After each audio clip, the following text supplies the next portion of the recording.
सो नमस्कार मंडली।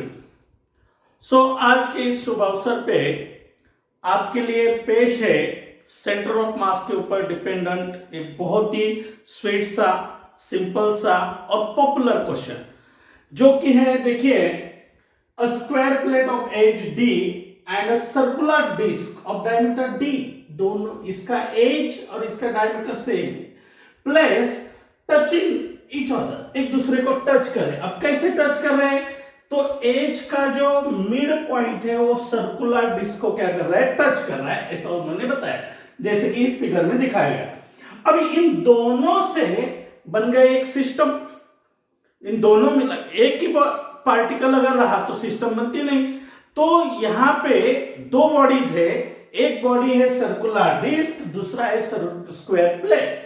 अब इन दोनों से बन गया क्या?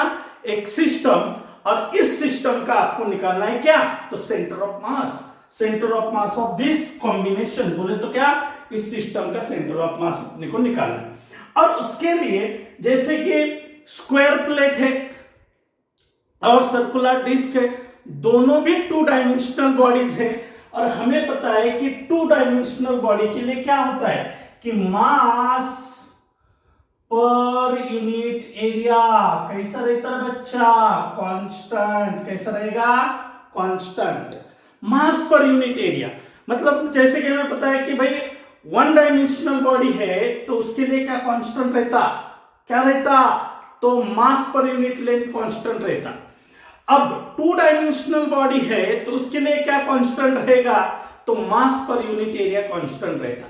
थ्री डायमेंशनल बॉडी अगर आपके पास है तो उसके लिए क्या कांस्टेंट रहेगा? तो उसका मास पर यूनिट वॉल्यूम कांस्टेंट रहता। ठीक है, ये चीजें तो आपको बहुत अच्छे से पता है। अब यहां पे तो ऑलरेडी अपने को दिया हुआ है कि assuming same mass per unit area for the two plates, मतलब ये दोनों प्लेट्स के लिए मास पर यूनिट एरिया आपको कांस्टेंट लेना है, सेम लेना है। अगर यहां पे नहीं भी दिया वाला रहा है ना, तो आप डायरेक्टली, ये टू डायमेंशनल बॉडीज है और सिमेट्रिकल शेप के बॉडीज है, तो इसलिए आप इसका मास पर यूनिट एरिया कांस्टेंट ले सकते हो। तो ये बहुत ही, देखो, बहुत ही पॉपुलर क्वेश्चन है। हाँ, अब इसमें बहुत बार है ना कि अलग अलग तरीके से हो सकता है कि ये स्क्वायर प्लेट पहले रखी हो और सर्कुलर डिस्क बाद में रखी हुई हो। अब ये अगर कॉम्बिनेशन बदलता है तो उसका सेंटर ऑफ मास का पोजीशन भी डेफिनेटली बदल जाता है, ये अपने को पता है, बहुत अच्छे से पता है। अब देखिए, इसको हमें सॉल्व करना है, जिसके लिए इस स्क्वायर प्लेट का डायमीटर और सर्कुलर डिस्क का, सॉरी, स्क्वायर प्लेट की एज बोले तो साइड, और सर्कुलर प्लेट का जो डायमीटर है वो अपने को दिया है से। अब सबसे पहले, अब इस क्वेश्चन को सॉल्व करने के लिए सबसे पहले अपने को लेनी पड़ेगी कोऑर्डिनेट एक्सिस। जैसे कि देखो, सेंटर ऑफ मास का क्वेश्चन सॉल्व करने के लिए तो बहुत सारे फार्मूले हैं। अब आप कोऑर्डिनेट एक्सिस वाला यूज कर सकते हो, पोजीशन वेक्टर वाला भी यूज कर सकते हो, लेकिन यहां पर अपने को यूज करना पड़ेगा कोऑर्डिनेट एक्सिस वाला फार्मूला।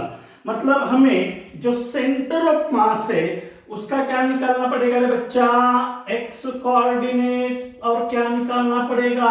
Y coordinate. तो इसके लिए सबसे पहले हम क्या करेंगे, तो एक कोऑर्डिनेट एक्सिस सिस्टम लेते हैं, टू डायमेंशनल सिस्टम लेते हैं। तो यहां पे देखिए, मान के चलिए बच्चा कि ये आपका ओरिजिन है और ये बन गया आपका क्या? एक्स एक्सिस, और ये बन गया आपका क्या? Y axis. ठीक है, अब ये दो एक्सिस हमने यहां पे ले लिए। अब हम क्या करेंगे कि जो आपका ये, वन सेकेंड, ये प्रॉब्लम तो हमने पढ़ लिया है, इसको मैं मिटा देता हूं ताकि अपने को सॉल्यूशन के लिए जगह मिल जाए। तो देखिए, ध्यान से देखो बच्चा, अब कोऑर्डिनेट एक्सिस तो मिल गया अपने को। अब इसके हर एक पॉइंट के, मतलब जैसे कि सर्कुलर प्लेट है तो ओके, सो इसके कोऑर्डिनेट हम क्या करेंगे, लोकेट करेंगे सबसे पहले। तो बच्चा इसका कोऑर्डिनेट, अभी ये तो x और y एक्सिस के ओरिजिन पे आया, मतलब इसके कोऑर्डिनेट होंगे क्या, 0 0। इसका कोऑर्डिनेट हुआ 0 0, मतलब ये ओरिजिन पे है, x कोऑर्डिनेट भी 0, y कोऑर्डिनेट भी 0 है। अब यहां से लेके यहां तक क्या होगा, ये पूरा d है, तो ये कितना, d/2 आधा। अब यहां से लेके यहां तक ये क्या है, तो प्लेट का एज है, साइड है, लेकिन अपने को चाहिए यहां तक का डिस्टेंस बच्चा। तो ये बन गया d/2, ये भी बन गया d/2। तो ये टोटल यहां से लेके यहां तक, मतलब उस स्क्वायर प्लेट का जो x कोऑर्डिनेट है वो बन जाएगा d। समझ में आ रहा है, यहां से लेके यहां तक d है, यहां से लेके यहां तक d है, अपने को यहां से लेके यहां तक चाहिए, मतलब ये पूरा कितना है, तो 2d है। ये यहां से यहां तक कितना होगा, तो d होगा, मतलब ये d/2 और ये यहां से लेके यहां तक d/2। तो इसका x कोऑर्डिनेट बन गया d, y कोऑर्डिनेट बन गया 0, मतलब y एक्सिस पे। तो हमने इधर तो इसका सेंटर तो एग्जैक्टली क्या हुआ है, x एक्सिस पे आया है, तो उसका सेंटर स्क्वायर प्लेट का जो सेंटर है वो x एक्सिस पे है, तो डेफिनेटली उसका y कोऑर्डिनेट क्या होगा, 0 होगा। अब ये सबसे पहली बात। अब सेंटर ऑफ मास निकालने के लिए दो चीजों की जरूरत होती है, वो होता है, एक तो होता है मास कितना है भाई, और दूसरा होता है कि वो रेफरेंस पॉइंट से कितना दूर है। तो कितना दूर है ये तो अपने को मिल गया, लेकिन मास अपने को पता है नहीं। तो इसके लिए क्वेश्चन में अपने को एक क्लू दिया गया था कि इसका मास पर यूनिट एरिया आपको क्या लेना है, कांस्टेंट लेना है। तो जैसे कि मास अपॉन एरिया जो है ना, ये कांस्टेंट है। तो for plate, area of plate अगर देखेंगे हम लोग, इसको मान के चलिए कि इसका मास लिखते m1, इसका मास लेते m2। तो एरिया ऑफ डिस्क का एरिया को लेते A1। तो एरिया ऑफ डिस्क क्या होगा, पाई r स्क्वायर लिखेंगे हम लोग इसको, पाई r स्क्वायर एरिया होता है। अब यहाँ पे तो अपने पास एरिया तो है नहीं, तो हमें पता है कि भाई डायमीटर का जो हाफ होता है वो आपका रेडियस होता है। सर्कल के केस में डायमीटर का हाफ वो आपकी बनेगी रेडियस। तो यहाँ पे अगर हम लोग लिखेंगे क्या कि r बराबर d/2 अगर लिखते हैं, ठीक है ना, तो यहाँ पे बनेगा क्या बच्चा, d पाई d/2 का स्क्वायर करेंगे आप, तो ये बन जाएगा pi d²/4। This one is the area of the circular disc. Okay, अब दूसरी बात, देयरफॉर मास पर यूनिट एरिया, इसको मैं लिख देता हूं सिग्मा। तो m1 अपॉन A1 बराबर, ये सिग्मा लिखूंगा मैं, तो m1 बराबर सिग्मा A1, मतलब सिग्मा पाई d²/4। ये हो गया आपका क्या, mass of the circular disc. समझ में आ रहा है, बहुत ही सिंपल है। क्या किया मैंने कि एरिया ऑफ डिस्क निकाला। कैसे निकाला, तो भाई एरिया का फार्मूला होता है स्क्वायर के लिए, सर्कल के लिए पाई r स्क्वायर। तो यहाँ पे पाई r स्क्वायर लिखा, लेकिन मेरे पास डायमीटर है, तो मैंने रेडियस जो होता है डायमीटर के हाफ होता है, तो d/2 पुट कर दिया। और जैसे कि मेरे पास ये वाला कंसेप्ट है, इसको यूज करके मैंने मास निकाल दिया। अब मास ऑफ जो सर्कुलर डिस्क है वो बन गया sigma pi d²/4। This one is the mass for the circular disc. अब एरिया ऑफ स्क्वायर प्लेट कितना रे बच्चा, A2। प्लेट का एरिया, स्क्वायर का एरिया क्या होता है, लेंथ का स्क्वायर। लेंथ कितना है बच्चा, D। D का स्क्वायर कितना आएगा, ओनली D स्क्वायर। तो देयर का फोर क्या, M2 अपॉन A2 होगा कांस्टेंट, दैट इज सिग्मा। दोनों तरफ तो सेम ही आने वाला है। तो M2 बराबर क्या रे, M2 बराबर सिग्मा A2। तो M2 बराबर सिग्मा D स्क्वायर। अब मिल गया अपने को दोनों का मास। ओके, अब एक सिंपल सी बात है इसमें। सिंपल सी बात यह है कि दोनों के centre of mass x axis पे है। दोनों के सेंटर ऑफ मास कहां पे, एक्स एक्सिस पे। तो डेफिनेटली क्या होगा, तो जो कॉम्बिनेशन है उसका भी सेंटर ऑफ मास कहां पे आएगा, एक्स एक्सिस पे। तो वाई कोऑर्डिनेट निकालने की जरूरत है नहीं बच्चा। तो आप डायरेक्टली क्या लिख सकते हो, तो वाई सीएम बराबर 0। समझ में आया, बहुत ही आसान चीज बताई मैंने, आपको कैलकुलेट करने की जरूरत तो है नहीं। तो एक्ससीएम क्या होगा, सेंटर ऑफ मास का एक्स कोऑर्डिनेट क्या होगा, तो according to formula m1 x1 लिखिए प्लस m2 x2 लिखिएगा अपॉन m1 प्लस m2 कर लीजिएगा, हो गया। अब बहुत ही आसान है, एक y कोऑर्डिनेट तो निकालने की जरूरत है नहीं, वहीं पे आधा क्वेश्चन तो मतलब आपका सॉल्व हो गया।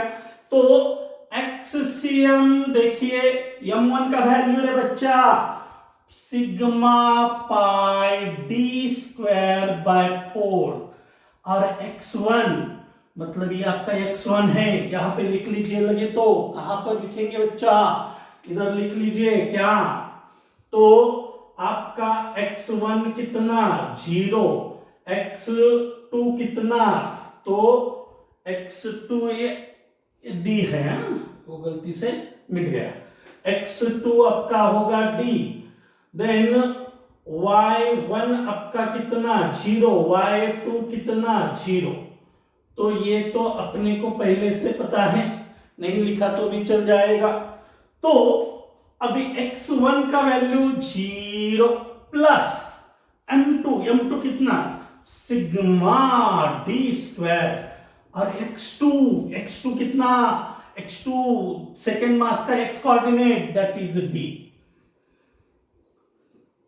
ये आ गया d अपॉन डिनोमिनेटर में क्या है, दोनों मास का कॉम्बिनेशन, दोनों मास बोले तो क्या sigma pi d square by 4 plus sigma d square. Okay, अब ये वाली वैल्यू तो अपनी बनने वाली क्या 0, ये तो बन गया 0।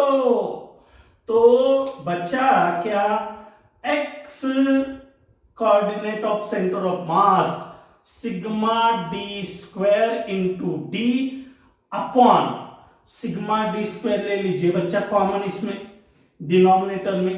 तो यहां पे क्या बचेगा, देख लो एक बार, यहां पे आपके पास बचेगा पाई बाय 4 प्लस 1। तो सिग्मा डी स्क्वायर के साथ सिग्मा डी स्क्वायर कैंसिल हो गया। अब इधर क्या बचा, तो इधर ऊपर बचा d, और ये बचेगा कितना, तो पाई प्लस 4 अपॉन 4, तो एक्ससीएम आपका हो जाएगा 4d अपॉन पाई प्लस 4। तो this one is the x coordinate of the centre of mass for this combination. तो बहुत ही सिंपल प्रॉब्लम था, अभी यहाँ पे हम एक्सप्लेन कर रहे हैं तो इसलिए थोड़ा सा ज्यादा टाइम लग रहा है, लेकिन अगर आप डायरेक्ट भी इसको सॉल्व करते हैं तो ये वाला फार्मूला डाल के आप ये वाला क्वेश्चन सॉल्व कर सकते हो। तो बहुत सारी जगह पे ये पूछा जाता है। अब सिंपल सी बात आपको याद रखनी है कि ये प्लेट अगर पहले रही है, अगर बाद में रहा, तो सेंटर ऑफ मास का पोजीशन चेंज हो जाता है। तो thank you so much, I hope you understand all this things, thank you.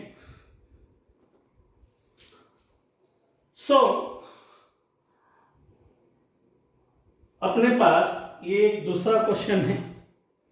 Question है देखो, a circular plate of uniform thickness has a diameter of 56 centimetre. A circular portion of diameter 42 centimeter is removed from one edge of the plate. Find the position of center of mass of the remaining portion. Okay. मतलब एक circular disc है। पहला तो combination वाला question था कि भाई circular disc को जोड़ के स्क्वायर प्लेट रखी हुई थी और वो सिंपल था। ये भी उससे ज्यादा सिंपल तो ये वाला क्वेश्चन है, क्योंकि वहां पे दो दो बॉडीज थे, यहाँ पे एक ही बॉडी है। अब किया क्या कि भैया सर्कुलर प्लेट था, उस सर्कुलर प्लेट में से क्या किया, एक सर्कुलर पोर्शन बाहर निकल रहा है, लिया कोई तो भी एज के तरफ से, जिसका जो डायमीटर होगा वो होगा 42 सेंटीमीटर और जो आपका ओरिजिनल प्लेट है उसका डायमीटर है 56 सेंटीमीटर। तो अब जाहिर सी बात है कि सेंटर ऑफ मास किधर जाता है, तो अभी ये सिमेट्रिकल शेप का बॉडी है, तो ये सिमेट्रिकल शेप का बॉडी है, तो उसका सेंटर ऑफ मास कहां पे रहता बच्चा, तो ज्योमेट्रिक सेंटर पे, ये अपने को पता है ना। अब जैसे कि हमारी बॉडी जो है, हमारी बॉडी तो सिमेट्रिकल शेप की है नहीं, तो हमारे बॉडी का सेंटर ऑफ मास कहां पे आता है, बेबी पे आता है, जो अपना बेबी होता है वहां पे आता है centre of mass of the human body. मतलब वो आदमी पतला रहने दो, जाड़ा रहने दो, कैसा भी रहने दो, उससे कुछ मतलब पड़ेगा नहीं, लेकिन हर पर्सन के बॉडी का centre of mass, human body का सेंटर ऑफ मास आएगा उसके बेबी के ऊपर, नाभि के ऊपर आएगा। ओके, सो अब ये सिमेट्रिकल शेप का बॉडी है, इसमें से एक छोटा डिस्क निकाल लिया। अब ये बड़ा डिस्क है जिसका डायमीटर है 56 सेंटीमीटर। अब इसमें से 42 सेंटीमीटर डायमीटर वाला डिस्क निकाल लिया from one of its edge, कोई तो भी एज की तरफ से। अब देखिए सिंपल सी बात है कि भाई अगर इसका मान के चलो कि इसका रेडियस कितना आ जाएगा, तो 28 सेंटीमीटर आ जाएगा और इसका जो रेडियस है वो 21 सेंटीमीटर आ जाएगा। तो सबसे पहले हम लोग देखते हैं कि भाई जो पूरा डिस्क है उसके बारे में हम क्या बता सकते हैं। जैसे कि ये डिस्क ही है, तो फिर से एक बार क्या है बच्चा, तो मास पर यूनिट एरिया कांस्टेंट, तो पूरे डिस्क का मास क्या होगा, सॉरी एरिया क्या होगा, तो area A is the area of whole disc, पूरा जो है इसका एरिया है सपोज ए, तो ए बराबर क्या होगा, तो पाई डी स्क्वायर या पाई डी स्क्वायर बाय 4 लिख सकते हो आप इसको डायरेक्टली, या पाई आर स्क्वायर भी लिख सकते हो, ठीक है। तो पाई आर स्क्वायर, तो इसका एरिया ये कितना आ जाएगा, रेडियस, तो 56 का आधा लेना पड़ेगा आपको, तो ये हो जाएगा पाई इंटू 28 का हो जाएगा स्क्वायर। तो area of this whole disc will be 28 का स्क्वायर करेंगे तो 784 आ जाएगा, 784 पाई सेंटीमीटर स्क्वायर, ये होगा इसका एरिया, कंप्लीट डिस्क का एरिया। अब इसका मास क्या होगा, तो मास पर यूनिट एरिया, फिर से एक बार अपना ये तो कांस्टेंट आने वाला है, ये तो आपको पता ही है, जो कि पिछले प्रॉब्लम में हमने देखा था वैसे। तो इसको लिख देते हैं बच्चा सिग्मा, तो मास बराबर सिग्मा ए बोले तो आ जाएगा सिग्मा पाई 7, या इसको 784 सिग्मा पाई, ये हो गया mass of this whole disc. अब इस होल डिस्क का मास हो गया कितना, तो 784 सिग्मा पाई, ये इसका मास हो गया। अब हमने किया क्या, तो हमने किया ये कि इसकी एक एज से एक सर्कुलर पोर्शन निकाल लिया इतना। अब इसका तो ये सेंटर ऑफ मास पहले से ही है, ये इतना पोर्शन, ठीक है ना,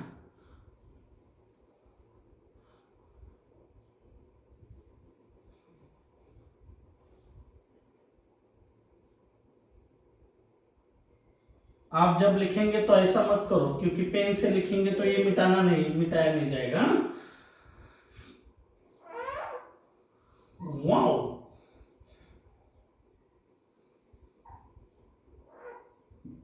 तो ये आपके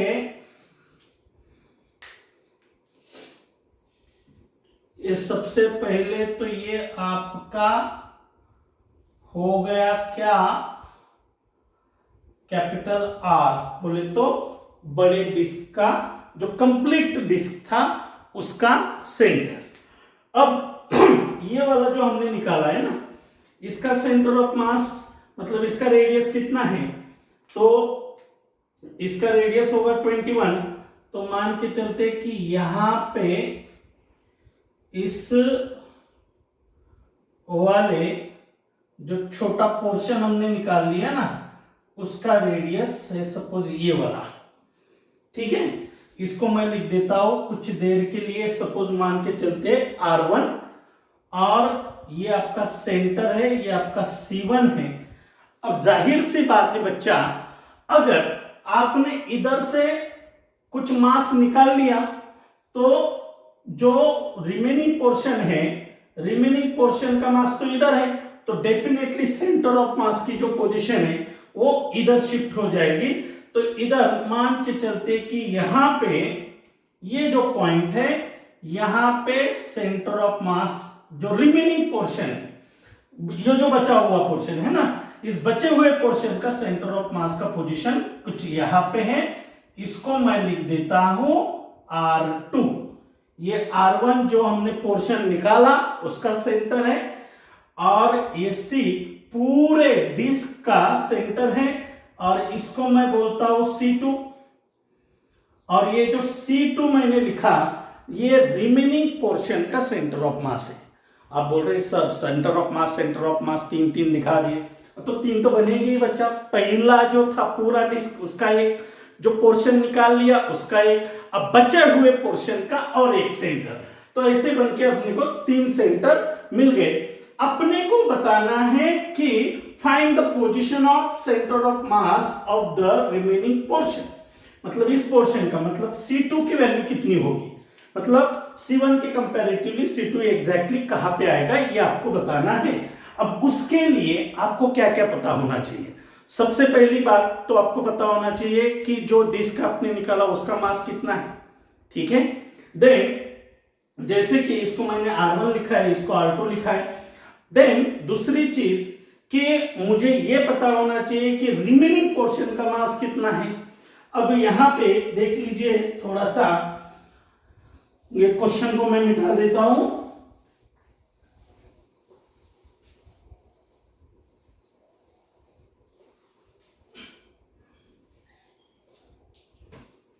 यहाँ पे पाई 28 का स्क्वायर लिखा था हमने, ठीक है। अब देखो बहुत ही सिंपल, मतलब एक्सप्लेन कर रहे हैं इसलिए ज्यादा टाइम लगता है, नहीं अदरवाइज जल्दी हो जाता है, उसका कुछ इतना झंझट है नहीं। अब देखिए मान के चलिए कि यहां से लेके यहां तक कितना है, तो ये पूरा है देखो कितना 28, मतलब ये पूरे डिस्क का जो सेंटर ऑफ मास है वो कितना है 28 है। अब ये R1 कितना है आपका, तो R1 की वैल्यू अगर हम लिखेंगे, यहां पे लिख देता हूं मैं, R1 का वैल्यू होगा 21 सेंटीमीटर, R है आपका 28 सेंटीमीटर। तो इन दोनों के बीच में का डिस्टेंस कितना होगा रे, अरे बच्चा कितना, ये बन जाएगा 7 सेंटीमीटर। समझ में आया, यहां से लेके यहां तक पूरा 28 है, ये वाला 21 है, तो ये बनेगा 7 सेंटीमीटर। सिंपल सी बात है। अब दूसरी बात कि हमें मासेज चाहिए, तो हमें ये C1 ये हो गया आपका 7 सेंटीमीटर, और आपको C2 की कितना होगा, मतलब यहां से ये कितना दूर होगा ये आपको बताना है। अब इसके लिए देखिए हम लेते हैं कि मास suppose m1 is the mass of cut portion, है ना, और उसका एरिया लेते हैं A1, तो area of cut portion, cut किए वाले पोर्शन का एरिया है कितना A1, तो A1 बराबर पाई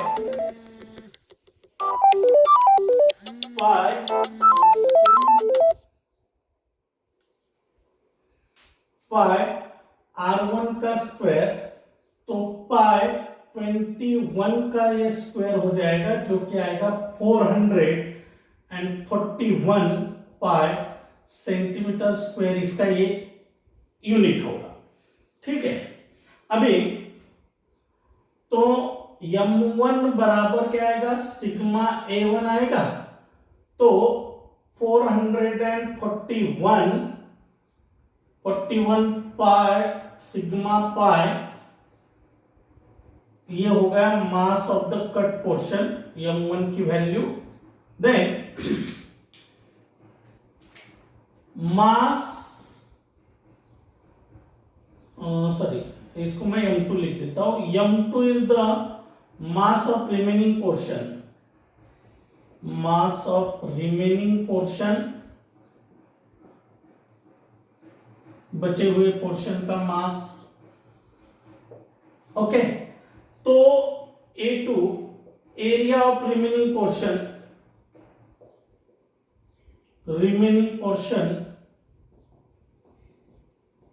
अब बचे हुए पोर्शन का एरिया कितना है बच्चा, तो पूरे डिस्क का जो एरिया था, है ना, पूरे डिस्क का, मतलब हमने क्या किया, पूरे डिस्क में से एक छोटा सा डिस्क बाहर निकाल लिया, तो पूरे डिस्क का एरिया क्या था, A था, तो हम लिखेंगे क्या, A2 बराबर A में से A1 निकाल दीजिएगा।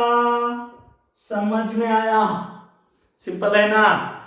A1 में से, सॉरी A में से A1 बोले तो पूरे डिस्क में से छोटे वाले डिस्क का एरिया निकाल दो, तो निकाल दिया, तो बचेगा क्या, A2 बराबर कितना रे, 784 सिग्मा पाई में से कितना निकालेंगे बच्चा, 441 सिग्मा पाई हटा देंगे, तो A2 बराबर कितना रे, ये तो सिग्मा पाई तो ऐसे ही रहेगा, ये इधर आ जाएगा 3, इधर आ जाएगा 4, इधर आ जाएगा 3, 343 sigma pi, 343 sigma pi centimetre square, ये बन गया एरिया।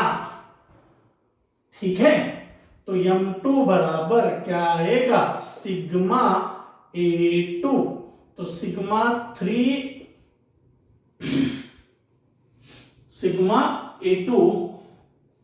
तो A1 ना, सॉरी, इंटू सिग्मा, यहाँ पे एक सिग्मा बाकी है, सिग्मा स्क्वायर लिख दीजिएगा आप, सिग्मा स्क्वायर पाई बन जाएगा।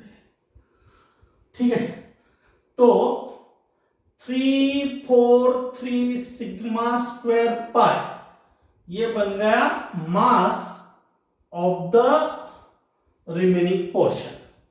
अब यहां तक अगर आपको समझ में आया तो आगे का पार्ट तो बहुत ही आसान है। बहुत आसान कैसे, कि मोमेंट ऑफ मास बहुत सारे बच्चों को याद नहीं रहता है। मोमेंट ऑफ मास क्या होता है, तो moment of mass is the product and mass of perpendicular distance from the reference point. तो मोमेंट ऑफ मास लेते हैं, है ना। तो बच्चा मोमेंट ऑफ मास लेने के लिए अपने को चाहिए जगह, और जगह की हमारे पास है थोड़ी कमी। तो ये आई होप ये आपको समझ में आया होगा। तो इसको मैं थोड़ा सा मिटा देता हूं, मतलब आपने लिख लिया होगा। तो समझ में आया होगा, तो इसको मैं मिटा देता हूं। तो देखिए अभी